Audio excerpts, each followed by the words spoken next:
Apenas 100 años después del comienzo de la era del automóvil, los expertos advierten que el hombre ya ha quemado cerca de la mitad de las reservas mundiales de petróleo que le ha tomado a la naturaleza millones de años en producir.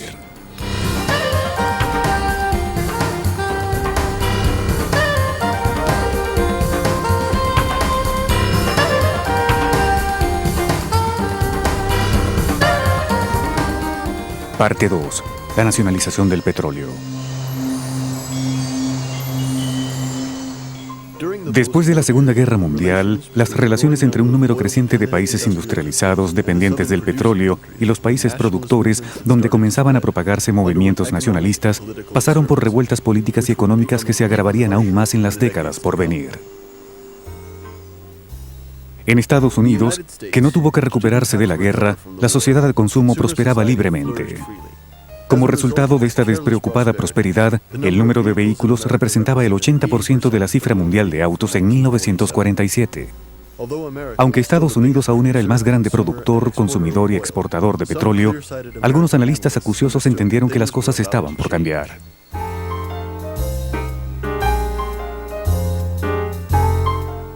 Se hizo evidente que la demanda de petróleo en el mundo superaba lo que Estados Unidos podía suministrar.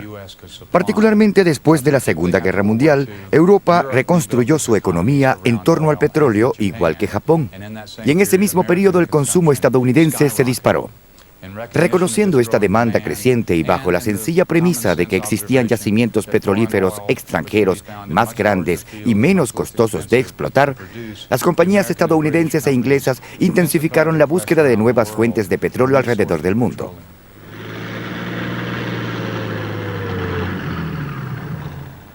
La mancha de petróleo se extiende. 1945. En 1945, el Departamento de Estado estadounidense elaboró un informe en relación con el petróleo y especialmente sobre el petróleo del Medio Oriente. Para esa época, las compañías petroleras comenzaron a darse cuenta de que el Medio Oriente era muy rico en petróleo. Hasta aquel momento, solo Estados Unidos y Rusia habían sido los únicos grandes productores de crudo. Este informe del Departamento de Estado dice en sus conclusiones lo siguiente: el control sobre el petróleo del Medio Oriente ofrece una fuente prodigiosa de poder político y económico, textualmente. Y eso no ha cambiado desde entonces. En diciembre de 1945, esta voluntad política quedó simbolizada en la Conferencia de Yalta, que marcaría fuertemente el destino del mundo por las décadas siguientes. El presidente Roosevelt, a pesar de su delicada salud, estuvo en Puerto Said para reunirse con Abdel Aziz, fundador del Reino de Arabia Saudita. Ambos firmaron el acuerdo denominado Petróleo para la Seguridad. Roosevelt le dijo a Abdel Aziz: ustedes nos garantizan un acceso privilegiado a su petróleo y, como contraprestación, nosotros les garantizamos protección contra ataques internos y externos. A esto se le conoció como el paraguas estadounidense.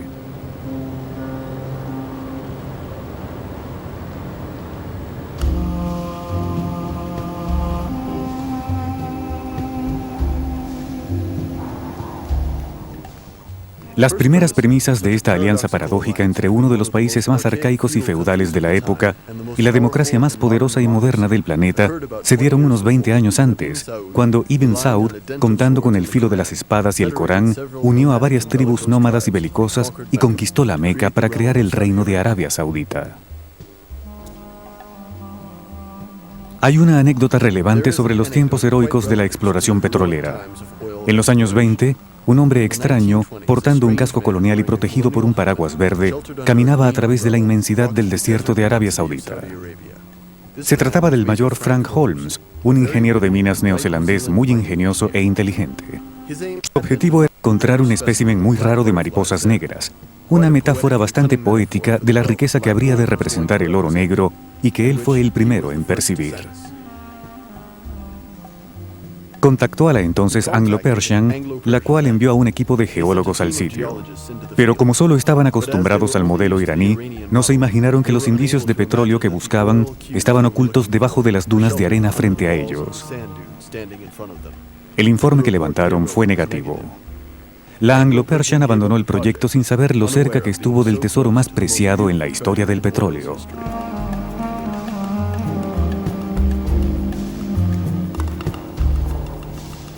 Los estadounidenses, más pragmáticos que los ingleses, conquistarían este tesoro para sí mismos. En 1933, la Standard Oil de California, SoCal, allanó el camino. Hizo un contrato con el rey Abdelaziz, quien le dio una concesión sobre 1 millón de metros cuadrados en la zona oriental de su reino por 14.000 kilogramos en monedas de oro. En 1933, 2 geólogos y un intérprete, a bordo de un Ford y escoltados por una docena de beduinos, cruzaron el desierto. Los primeros años fueron una decepción, pero al final de los años 30 se hicieron descubrimientos muy prometedores que fueron celebrados con gran pompa por el rey Abdelaziz.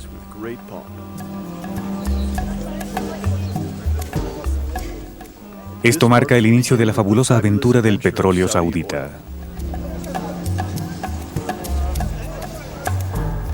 10 años después, a comienzos de la década de 1950, experimentaría su primer éxito en la región de Ghawar, donde se descubrieron varios yacimientos, todos pertenecientes a un mismo campo petrolífero de 200 kilómetros de longitud.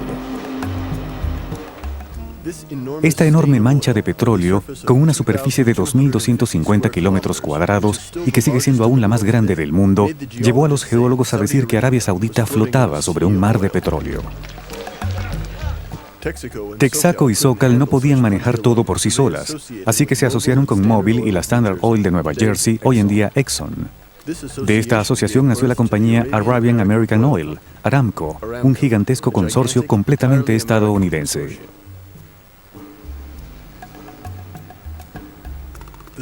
El éxito de esta industria en plena expansión fue una de las razones para que los empresarios petroleros ignoraran las revueltas políticas que comenzaron a suscitarse en los países productores.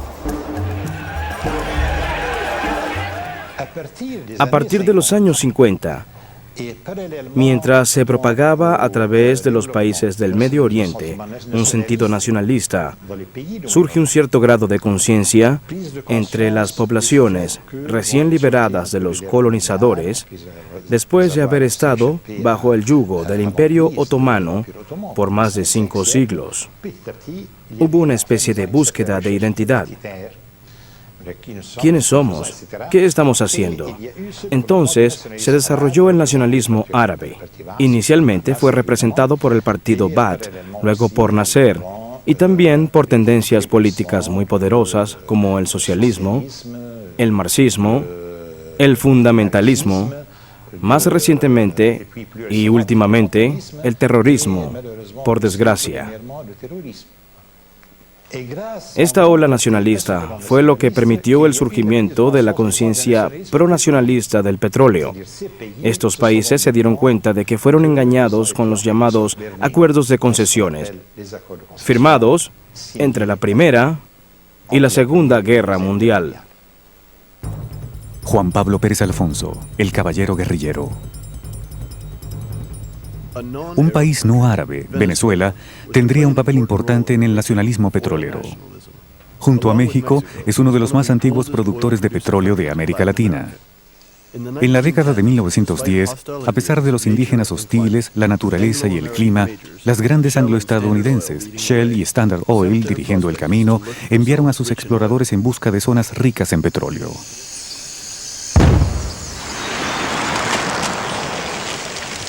Después de un inicio infructuoso, en los años 20 se hicieron descubrimientos nuevos, uno tras otro, especialmente en la cuenca del lago de Maracaibo. Caudillos petroleros sanguinarios y corruptos, que eran como títeres en manos de las grandes, iban y venían en innumerables golpes de Estado que los llevaban al poder. Esta situación terminó solo después de la Segunda Guerra Mundial, con la caída del dictador Marcos Pérez Jiménez.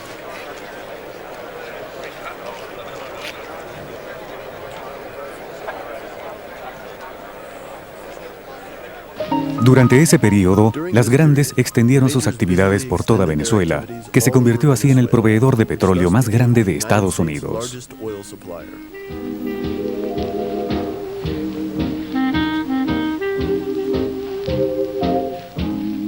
Para la mayoría de los venezolanos, las viviendas de los trabajadores petroleros, construidas según modelos estadounidenses, eran la vitrina de exposición de una prosperidad ilusoria, como se muestra en esta película promocional que alaba la gloria de las grandes. Era como un oasis en un país de pobreza. El dinero petrolero era un dinero fácil, pero beneficiaba solo a unos pocos líderes indiferentes ante las injusticias sociales. Por lo tanto, esto hizo que las cosechas, así como las exportaciones en general, se vinieran abajo. A comienzos de los años 30, esto fue seguido por una migración masiva de gente de los campos a las ciudades, cuyas consecuencias aún afectan a los venezolanos hoy en día. En 1947, Venezuela finalmente se convirtió en una democracia. Y en ella surgió un hombre extraordinario, Juan Pablo Pérez Alfonso. Era amigo y compañero del nuevo presidente de la República, Rómulo Betancourt, un político progresista que designó a Pérez Alfonso en el puesto clave de ministro de Energía. Ambos se habían conocido en la universidad cuando estallaron las primeras huelgas de trabajadores en 1925 y que fueron duramente reprimidas. Pérez Alfonso respaldó la lucha de los trabajadores contra las grandes y fue encarcelado junto a ellos. Desde entonces, su sueño anhelado era transformar lo que él llamaría la maldición del petróleo en un medio para promocionar a su país y, más aún, a los países que pronto serían llamados el Tercer Mundo. Porque parte de estos ajustes deberían distribuirse hacia el tercer mundo pobre, que podríamos decir, en vez de no imaginar otro cuarto mundo. Pero lo que es fundamental en lo que yo digo es lo que no se ha hecho nunca, que es que darle una participación al tercer mundo como un derecho reconocido. Y entonces de esa forma estamos nosotros obteniendo un poder que no tenemos al encontrar apoyo en ese tercer mundo que vamos a favorecer para que nos apoye. Y al mismo tiempo también indirectamente nos introducimos en la economía de los países desarrollados, porque ellos van a ver sus pequeñas y medianas industrias que no hacen comercio con los países petroleros, que se les abren nuevos mercados en los países del tercer mundo. Con sus discursos, Pérez Alfonso se convirtió rápidamente en la pesadilla de las grandes, que lo apodaron el caballero guerrillero. En 1948, un año después de ser nombrado ministro de Energía, Pérez Alfonso se adjudicó su primera victoria cuando refutó los viejos acuerdos de concesiones impuestos por las grandes, mediante los cuales el Estado recibía solo 10% de las ganancias del petróleo. Luego de duras negociaciones, Pérez Alfonso logró obtener un aumento, 50% en lugar del 10% original, el famoso 50-50 o 50-50. Su éxito se convirtió en un modelo para todos los países productores en vías de desarrollo que también querían mejorar sus ingresos. La tragedia de Mossadegh.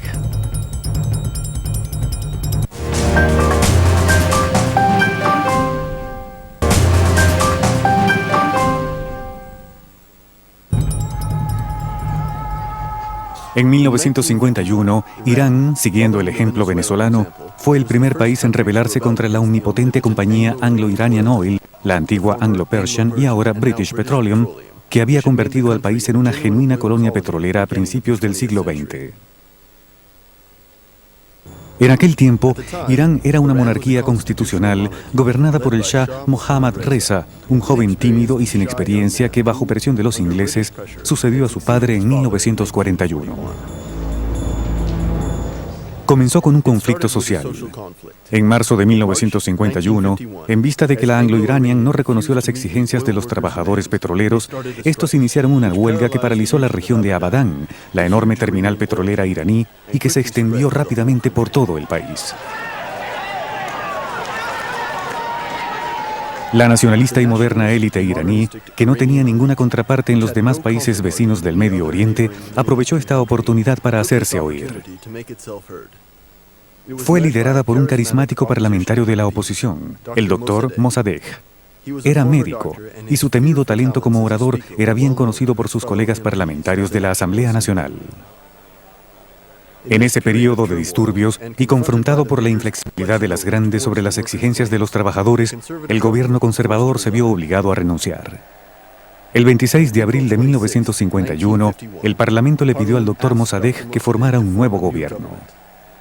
En la cima de su popularidad, Mossadegh sometió a votación ante los miembros del Parlamento una ley que autorizaba la inmediata nacionalización de la Anglo-Iranian. Se llevó a cabo 3 días después, el 29 de abril de 1951. Mossadegh declaró: "El propósito de esta nacionalización es brindar felicidad y prosperidad a nuestro pueblo, así como garantizar la paz en el mundo". La noticia cayó como un rayo en la prensa internacional. Las cancillerías occidentales y las grandes se sentían indignadas. ¿Se había vuelto Mossadegh tan loco como para atacar los intereses de la sacrosanta Anglo-Iranian? La Anglo-Iranian, operando como lo hizo en una región bastante remota de Irán, en el suroeste del país, había establecido realmente una gran presencia en esa región, convirtiendo a Abadan en un pueblo de la compañía con todas las instalaciones respectivas. Pero estaba manejada principalmente por expatriados ingleses. Había una fuerza laboral iraní grande dirigida por un cuadro de gerentes ingleses mucho más pequeño. Y esto creó la impresión de un Estado dentro del Estado, si se quiere, o una presencia imperial extranjera en Irán. En mayo de 1951, la nacionalización se hizo efectiva mediante la creación de la compañía National Iranian Oil, la NIOC. Gran Bretaña tomó de inmediato las acciones necesarias para que el gobierno iraní reconsiderara su decisión. Pero Mossadegh se mantuvo inflexible.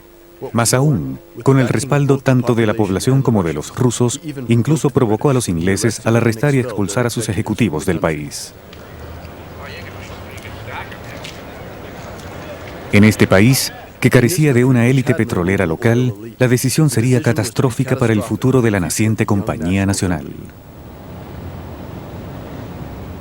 Para tratar de encontrar una solución a la crisis, los ingleses llevaron el asunto a la Corte Internacional de Justicia de La Haya, la cual dictó sentencia legitimando la posición inglesa. Mossadegh, apoyado por Moscú, refutó la sentencia, alegando que el asunto era netamente iraní y que por lo tanto no era competencia de las autoridades internacionales. Estados Unidos se involucró en la batalla, pero no sin tener en cuenta sus propios intereses. Envió a una delegación liderada por Averell Harriman y Walter Levy, el famoso experto en petróleo, que llegó a Irán con la misión oficial de lograr un acuerdo entre Londres y Teherán. Una vez más, Mossadegh se rehusó. Mossadegh en sí no era una persona compleja, y creo que probablemente uno de los problemas serios que tuvo la delegación negociadora fue que él, sin duda alguna, era muy sincero en cuanto a su encarnecido sentimiento antibritánico y antiimperialista. Y eso hizo que le fuera muy difícil llegar a un acuerdo con los ingleses sobre la nacionalización de la Anglo-Iranian. Porque una vez que llegase a un acuerdo que de manera realista implicaría al menos algún elemento de compromiso, en cierto sentido habría pactado con un enemigo con el cual jamás estaría de acuerdo. Londres respondió a la inflexibilidad de Mossadegh, organizando un boicot total del petróleo iraní, considerando que pertenecía legalmente a la Anglo-Iranian y no al gobierno de Teherán. Gracias a la solidaridad irrestricta de los países occidentales hacia Inglaterra y a la supervisión de la Armada Real, no salió ni una sola gota de petróleo del puerto de Abadan. Debido a este despiadado embargo, Irán casi se arruina.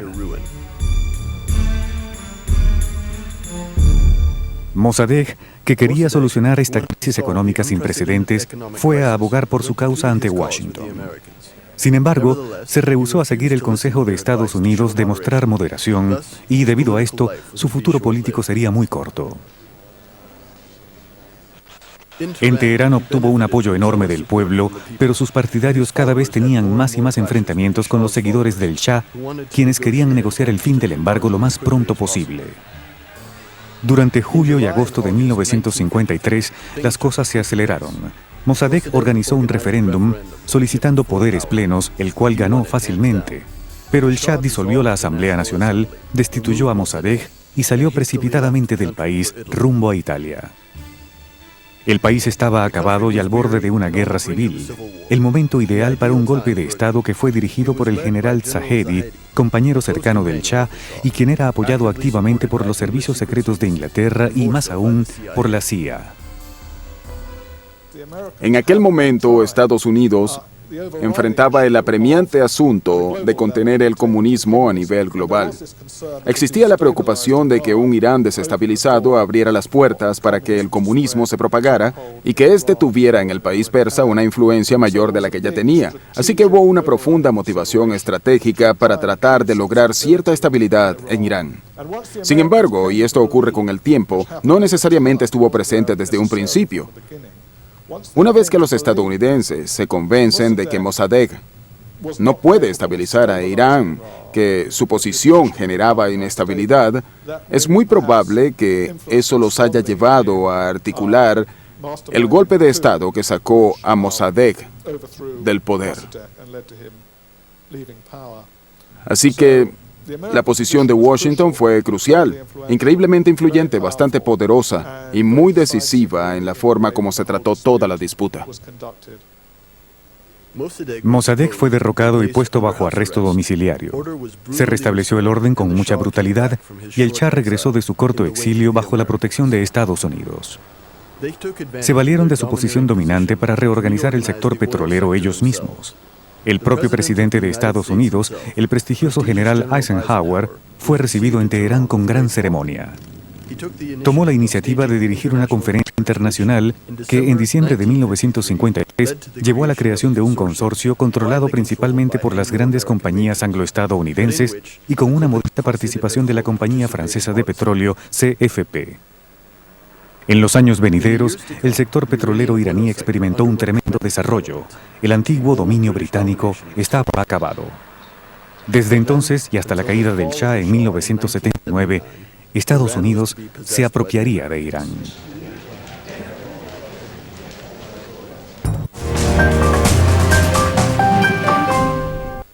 El caso del Canal de Suez.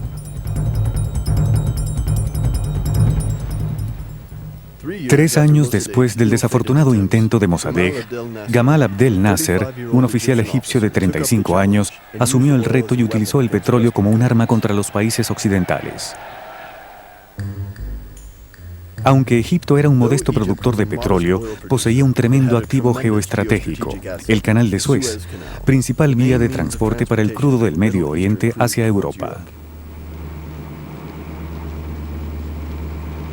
El 23 de julio de 1956, un mes después de su elección como presidente del país, con un estallido de risa, Nasser proclamó la nacionalización del Canal de Suez, que hasta entonces había sido manejado por los franceses e ingleses. Con la ayuda de Israel, los europeos trataron de recuperar el canal por la fuerza y lanzaron una expedición que estaba bien organizada desde el punto de vista militar, pero que resultó ser un desastre político. En el contexto de la Guerra Fría, Estados Unidos quería mantener su influencia en la región. Por consiguiente, forzó a los franceses e ingleses a retirarse.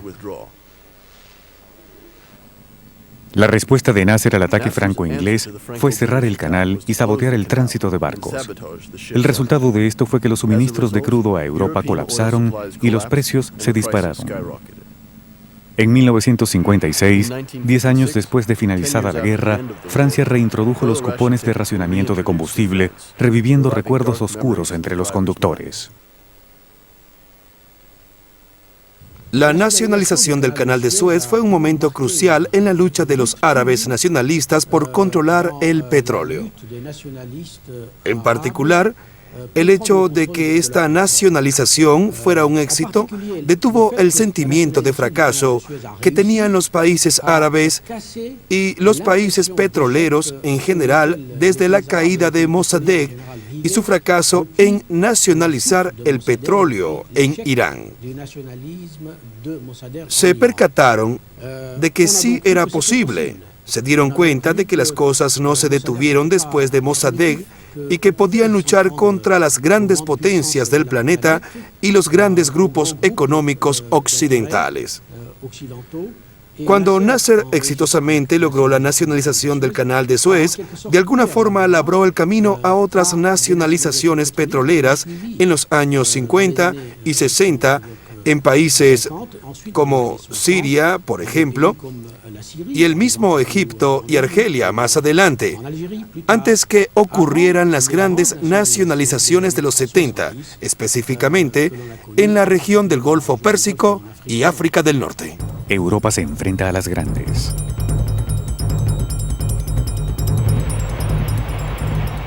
Los países exportadores en vías de desarrollo no eran los únicos que trataban de librarse de la omnipotencia de las grandes. Europa, que dependía de los suministros de petróleo de las grandes, luchaba por ser independiente en materia energética. Las refinerías francesas, que habían sido las más eficientes antes de la guerra, fueron completamente destruidas por los bombardeos de los aliados en 1944. El gobierno provisional del general de Gaulle, así como los gobiernos siguientes que tuvieron que enfrentar esta situación, restauraron y actualizaron la política petrolera de 1920. Especialmente la jurisdicción de 1928, que le concedió al Estado francés el monopolio de las importaciones de los productos petroleros. Como dijo un senador, enfrentemos a las omnipotentes compañías extranjeras. Las grandes, como British Petroleum y ESSO, que son sus nombres modernos, operaban en Francia. Tenían refinerías, estaban muy bien representadas, poseían una red de distribución y sobre todo tenían un equipo de cabildeo. Podían ejercer mucha presión. De manera que Francia necesitaba contrapoderes para no ser tragada por las grandes, cuya mala reputación en tiempos de guerra empeoró después. Inmediatamente después de la guerra se tomaron medidas para luchar contra el cabildeo petrolero anglo-estadounidense.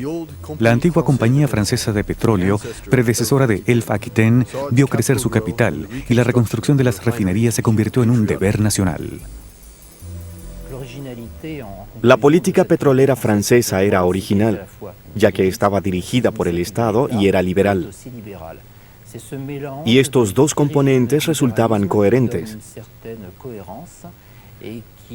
La política francesa era diferente, era innovadora y tenía un propósito preciso,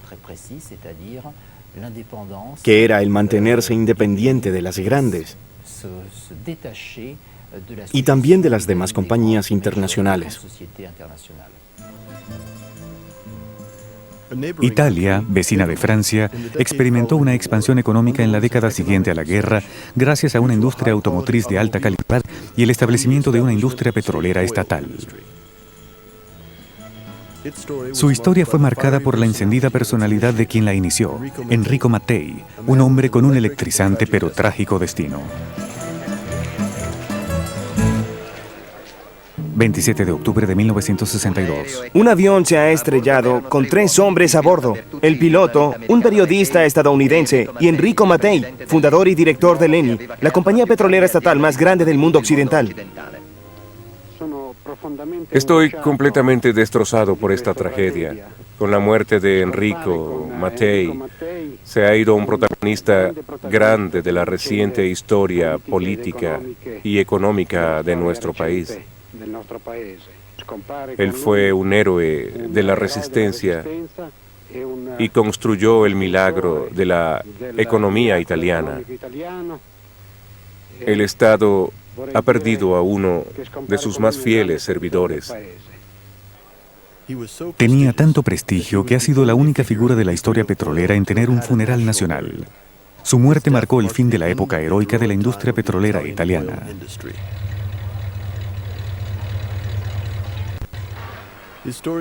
Su historia comenzó en las peores condiciones posibles, durante los oscuros tiempos de la posguerra. Italia era un país derrotado y devastado, cuya economía dependía esencialmente de Estados Unidos. Sin recursos y sin una industria petrolera, tenía que depender de las grandes para el suministro de combustible. La AGIP, una pequeña compañía petrolera paralizada creada por los fascistas, era la única entidad que le hacía frente a la hegemonía de las grandes. Nadie creía que tuviera futuro, excepto Mattei, quien estaba dispuesto a dirigirla. Sería el punto de partida de sus futuras luchas. Su propósito era crear una compañía estatal para detener el monopolio de las grandes. Lo logró en 1953, cuando fundó y se convirtió en el presidente del ENI, Ente Nacional de Hidrocarburos, que estaba totalmente controlado por el Estado italiano.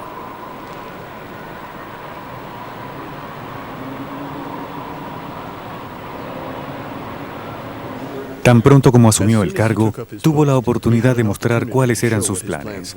Decidió nacionalizar un depósito de gas en el norte del país. Estados Unidos entendió que la situación era delicada, así que a través de su embajadora, la señora Lucy Booth, trató de oponerse alegando libre competencia, pero todo fue en vano. Mattei, valiéndose de su influencia dentro de la democracia cristiana y de su prestigio como antiguo antifascista, presentó, y fue aprobada, una ley que evitaba que Italia cayera en las manos de las grandes compañías anglo-estadounidenses. De ahí en adelante tuvo libertad para darles rienda suelta a sus ambiciones. Durante los años siguientes, envió equipos en busca de nuevos yacimientos en los países del sur para que Italia pudiera tener suministros independientes. Era un humanista cristiano que permaneció fiel a su modesto origen y, como tal, su trato con los países del tercer mundo estaba basado en el respeto y el apoyo. Tal fue el caso con Nigeria y también con Egipto. En 1955 le ofreció un contrato de asociación a la Compañía Petrolera Nacional Egipcia, que era mucho más beneficioso que los viejos contratos de concesión que las grandes le habían impuesto al país árabe. 2 años después, adoptó la misma estrategia en Irán, provocando la ira de los estadounidenses, ya que ellos habían impuesto su poder en la región desde la caída de Mossadegh. El embajador de Estados Unidos llegó al extremo de sugerirle al Shah de Irán que no aceptara este nuevo tipo de acuerdo. Aunque el Shah estaba comprometido con su benefactor norteamericano, no podía aceptar tal injerencia en un asunto nacional y así le abrió las puertas al ENI. En 1960, Mattei dio un paso más allá hacia la independencia energética al iniciar negociaciones para comprar crudo y gas a los soviéticos a través de la intermediación de Alexei Kosygin, quien era viceprimer ministro del gobierno de Khrushchev. En aquel tiempo, la Unión Soviética era un productor grande de petróleo, ya que representaba 15% de la producción mundial. Los soviéticos, más que felices de vender sus productos y de entrar en el mercado occidental, le propusieron condiciones contractuales muy ventajosas a ENI para el suministro de crudo y gas. En plena Guerra Fría, los estadounidenses recibieron esto como una doble bofetada. Para ellos, Mattei era un traidor ante el mundo libre por hacer tratos con los comunistas y por competir deslealmente contra las grandes, ya que compraba productos crudos y no refinados como había sido la regla hasta entonces. No obstante, para Mattei representaba los medios de hacer realidad su sueño, darle una industria refinadora y petroquímica a ENI y por tanto a Italia, con una de las plantillas de más alto nivel técnico de toda Europa. Le tomó menos de 10 años lograr el milagro italiano. Provocando al Goliat de las grandes y encarnando a David, Mattei construyó las bases para el cambio profundo que el mundo petrolero experimentaría en los años 60.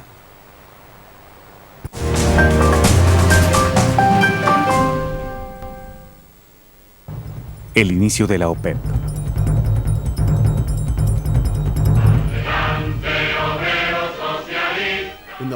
Bajo el conflictivo ambiente de la Guerra Fría a comienzos de los años 50, la ideología marxista prevalecía en los países subdesarrollados que luchaban por su independencia. La revolucionaria Cuba se convirtió en modelo para los movimientos guerrilleros que se desarrollaban en Latinoamérica, mientras antiguas potencias coloniales europeas enfrentaban guerras de liberación en sus colonias foráneas.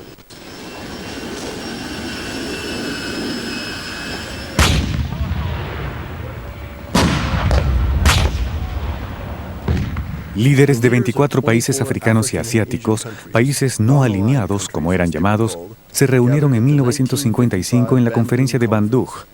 Allí se cristalizó la voluntad política hacia la autodeterminación de sus pueblos, junto con una voluntad más fuerte para controlar sus economías.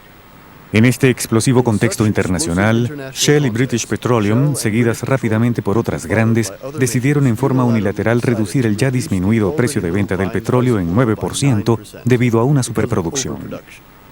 Esta decisión provocó la ira de los países productores en vías de desarrollo, ya que el petróleo era su principal fuente de ingresos. Dos hombres habrían de dirigir la lucha que, poco a poco, debilitaría el poder de las grandes. Se trataba de Juan Pablo Pérez Alfonso, ministro de Energía de Venezuela, quien era altamente apreciado por los líderes petroleros de los países árabes, y su contraparte saudita, Abdallah Tariki, un nacionalista radical a quien los estadounidenses llamaban el Jeque Rojo. Tariki y Pérez Alfonso establecieron de inmediato el objetivo principal de oponerse a la caída de los precios del petróleo. Recíprocamente, la cuota de beneficios de los países productores tenía que aumentar, ya que era muy baja. Una vez que estos objetivos fueron claramente establecidos, se hizo un anuncio en el primer Congreso Árabe del Petróleo, en El Cairo, donde Pérez Alfonso se invitó a sí mismo, ya que era venezolano y no árabe. Durante el Congreso y fuera de él, se llevaron a cabo reuniones secretas. Ahora, ¿por qué eran secretas? Porque en ese tiempo estos países les temían a las naciones occidentales y el poder de sus compañías petroleras, que habían enviado a representantes suyos al Congreso y que supervisarían las reuniones entre los diferentes estados. Estos dos hombres organizaron reuniones secretas a las que también asistieron los iraquíes, los cuvaitíes y los iraníes. Y es aquí donde decidieron hacer un pacto, que fue llamado el Pacto de Mahdi, llamado así por el balneario egipcio donde se realizó.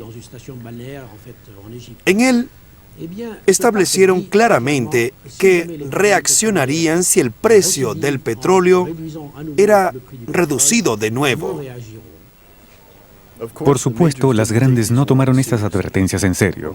El 10 de septiembre de 1960, un año después de la reunión secreta de Mahdi, los representantes de los países que firmaron el pacto, Arabia Saudita, Irak, Irán, Kuwait y Venezuela, se reunieron de nuevo en Bagdad. Después de 4 días de acaloradas discusiones ocasionales, los delegados acordaron finalmente crear una asociación dirigida a defender sus intereses comunes. Sería llamada OPEP, Organización de Países Exportadores de Petróleo. La tarea principal de los países miembros, como lo es hoy en día, era establecer un precio de venta común para el petróleo. En los países occidentales, la creación de la OPEP fue ignorada, desestimada o vista con escepticismo.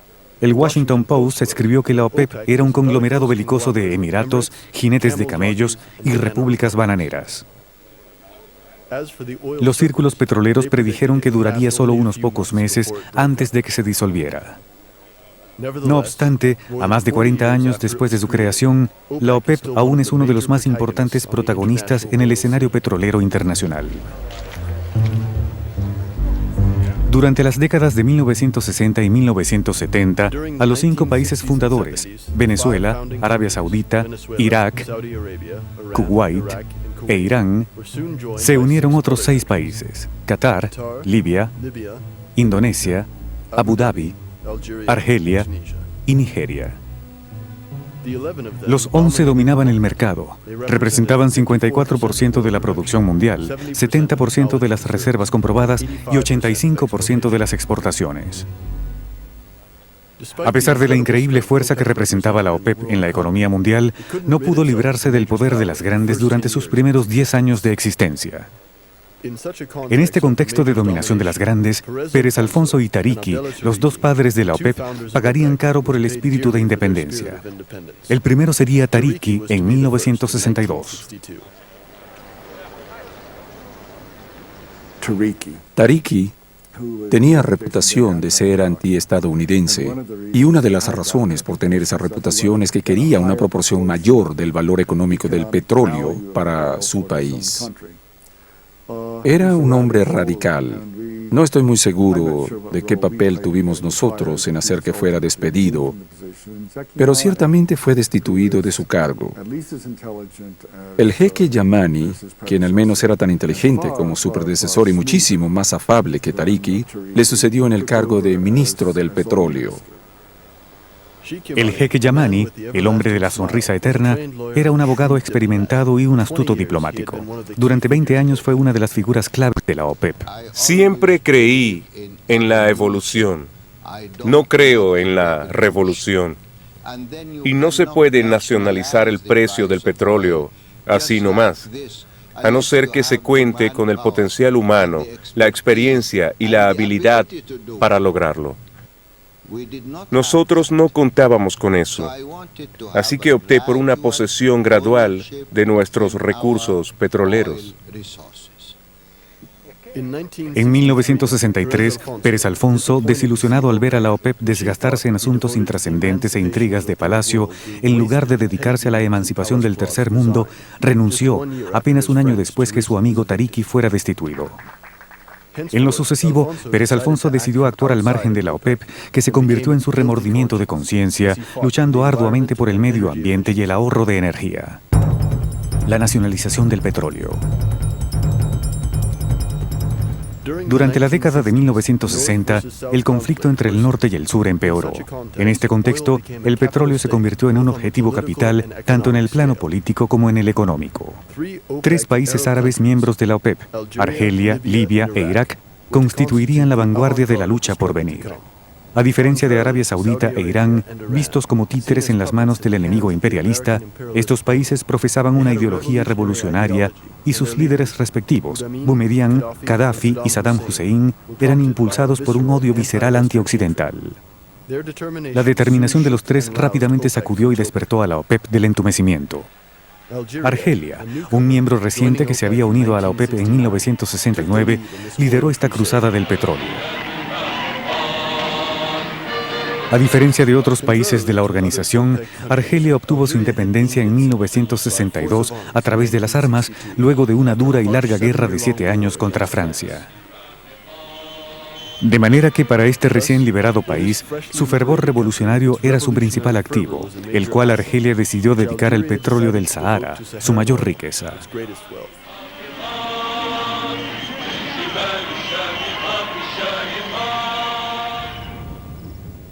La aventura petrolera de Argelia había comenzado 10 años atrás, en 1952, 2 años antes de que comenzara la rebelión, cuando el país aún era una colonia francesa.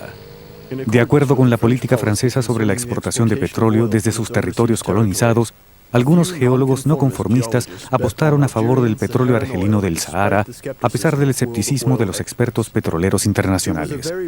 Era una apuesta muy riesgosa, ya que las condiciones climáticas eran extremas y el área, que era más grande que Francia, era desierta, sin vías de comunicación ni viviendas. Después de 4 años de perforaciones secas y arduo trabajo, el éxito al fin llegó el 16 de junio de 1956. Un torrente de petróleo emergió desde 3.000 metros de profundidad en Hassi Messaoud. El yacimiento de gas de Hassi R'Mel fue descubierto poco tiempo después. Con estos 2 gigantescos yacimientos, Francia entró a formar parte de las principales naciones petroleras. La prensa cubrió el descubrimiento con beneplácito y la fiebre del oro negro se apoderó repentinamente de la población francesa. Hasta el general de Gaulle atrajo la atención pública al visitar el yacimiento de Hassi Messaoud. En 1960, mientras escalaba el conflicto argelino, el Sahara suministró a Francia y Europa primero petróleo y luego gas. Para ese momento se habían iniciado negociaciones secretas entre el gobierno francés y el gobierno provisional revolucionario argelino. Desde el principio, el tema del petróleo del Sahara fue motivo de acaloradas discusiones. Esto retardó en al menos un año el fin de la guerra, que finalmente concluyó con la firma de los acuerdos de Evian en 1962. Los acuerdos de Evian eran un compromiso que recogía las posiciones de ambas partes. Por un lado, los argelinos reclamaban la soberanía sobre sus recursos naturales en el Sahara, los cuales pertenecían al subsuelo de Argelia. Por otro lado, los franceses sabían lo importante que eran estos recursos petroleros y querían, al menos, un acceso directo a ellos, si no relativamente exclusivo, dada la competencia que existía en la época. Debemos tomar en cuenta que fue a comienzo de los años 60 cuando estalló el consumo de petróleo a nivel mundial y la producción de crudo aumentó. No había problemas en aquel tiempo. Había enormes yacimientos petrolíferos en todo el mundo. El Medio Oriente, Libia y otros crecieron. La tasa de consumo mundial de petróleo aumentó principalmente por la industria automotriz, pero no era la única causa. En ese momento usábamos el petróleo para la generación de electricidad. Por eso es que los franceses insistieron en tener una posición, si no exclusiva, privilegiada. De modo que los acuerdos de Evian fueron el resultado de esta voluntad y así se creó un sistema específico para el petróleo y el gas argelinos. Se constituyó una organización específica en el Sahara para el desarrollo y la explotación del petróleo argelino en el sur del país, conjuntamente con Argelia. A pesar de los acuerdos, las relaciones franco-argelinas siguieron empeorando en los años siguientes a la independencia. Pero para todo efecto práctico, los yacimientos petrolíferos del Sahara seguían siendo enclaves franceses explotados por dos compañías, Total y Elf Aquitaine, que poseían 90% de las acciones. Aunque se creó una compañía nacional, Sonatrach, los argelinos no pudieron controlarla por sí solos, al menos durante los primeros años, por lo que acusaron a los franceses de haberles dejado solo retazos de la riqueza petrolera. La tensión escaló otro peldaño cuando el coronel Boumedienne, un radical de la Guerra de Liberación con profundos sentimientos antifranceses, lideró un golpe de Estado en 1965. La amenaza de nacionalización de las compañías francesas se hacía cada vez más inminente. Debemos situar el problema de la nacionalización en su contexto a comienzos de los años 70, cuando a nivel mundial aún existían problemas referentes a la liberación nacional y hasta el derecho al crecimiento económico. La gente comenzó a cuestionar las relaciones económicas internacionales, es decir, a defender el derecho de los países del tercer mundo, agrupados también en diferentes asociaciones, al crecimiento económico. Y este derecho significaba estar en contradicción con aquellos que estaban encargados, los que tenían todo el poder. A las compañías extranjeras no les gustó eso para nada, especialmente a las francesas, que poseían el 90%. La confrontación franco-argelina terminó repentinamente el 24 de febrero de 1971, cuando Boumedienne, siguiendo el consejo del futuro presidente argelino Bouteflika, rompió las conversaciones con los representantes franceses y por primera vez en la historia de la OPEP se atrevió a imponer una decisión unilateral y soberana a sus poderosos interlocutores.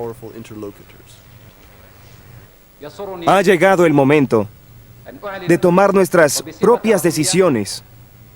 Anuncio oficialmente, en nombre del gobierno y del Consejo Revolucionario, que desde ahora hemos tomado la decisión de expropiar el 51% de los activos de las compañías petroleras francesas. Estas son las decisiones que quería anunciar en esta ocasión, en nombre de la revolución, del gobierno y del pueblo argelino.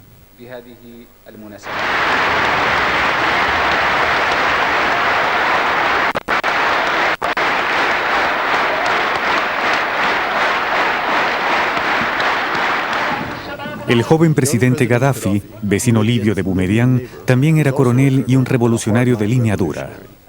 Fue el primero en ser afectado por el alboroto argelino. Solo tenía 31 años cuando tomó el poder después de derrocar al viejo rey Idris a través de un golpe de estado militar 3 años antes, en septiembre de 1969. Había heredado un tesoro petrolero del rey y quería usarlo como la fuerza motriz de su revolución, pero necesitaba controlar las compañías independientes estadounidenses. Estas se venían aprovechando de la regalía arcaica que había controlado el país durante los últimos 10 años. Habían estado en el país desde la década de 1950, al principio de la exploración petrolera. En 1962, Libia se unió a la OPEP y pronto se convirtió en uno de sus mayores productores. En aquel tiempo, el Reino de Libia era un genuino paraíso petrolero para las compañías independientes extranjeras. Como bien lo dijo un asesor petrolero del presidente Nixon, puede confiarse en el régimen del rey Idris porque es corrupto. Todo cambió cuando Gaddafi tomó el poder. Primero, en 1970, creó una compañía petrolera nacional para controlar la distribución local y luego firmó un acuerdo de cooperación con la Unión Soviética. Los petroleros de Estados Unidos se dieron cuenta de la amenaza que se cernía sobre ellos cuando se hizo evidente que Gaddafi no vacilaría en quitarles las concesiones, así tuviera que solicitar la ayuda técnica de los soviéticos. Siguiendo el consejo de Boumediene, Gaddafi convocó a cada gerente de las compañías estadounidenses para negociar el precio del crudo. Como dijo Walter Levy, los cambios de vientos en la industria petrolera de Libia se han convertido en un huracán. El acuerdo de Trípoli del 2 de abril de 1971 puso fin a la crisis.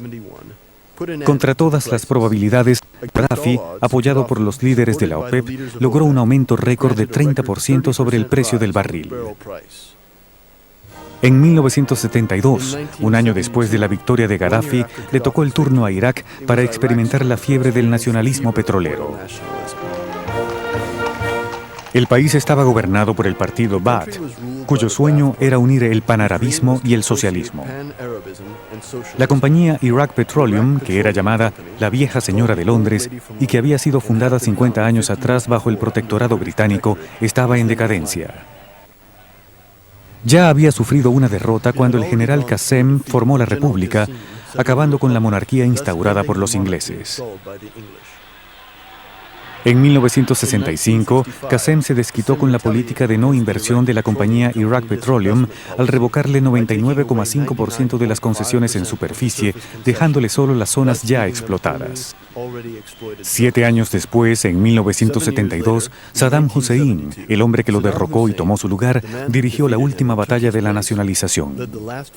Aunque solo era vicepresidente en ese momento, tenía todo el poder. Al igual que sus colegas Boumediene y Gaddafi, Saddam Hussein aún era muy joven y tenía poca experiencia. Sin embargo, ya era un temido estratega y un político astuto. Antes de tomar cualquier decisión, quería estar seguro de que la Unión Soviética lo apoyaría, de manera que hizo una visita de Estado al Kremlin. Los soviéticos estaban felices de alejar a Irak de la influencia occidental, así que le dieron total apoyo a sus planes y le ofrecieron también asistencia técnica de ser requerida. En junio de 1972, aliviado por esta promesa, Irak impuso drásticamente la nacionalización de la compañía Iraq Petroleum. Los magnates petroleros ingleses y estadounidenses tuvieron que irse y pronto fueron reemplazados por técnicos soviéticos. En apenas 16 meses, 3 miembros de la OPEP lograron estremecer el poder de las grandes al controlar al menos una parte de la producción. Esta victoria representaba más que un temor para los países industrializados, ya que se estaban volviendo más y más dependientes del petróleo de los países de la OPEP. En este contexto explosivo, toda la región petrolera era un barril de pólvora.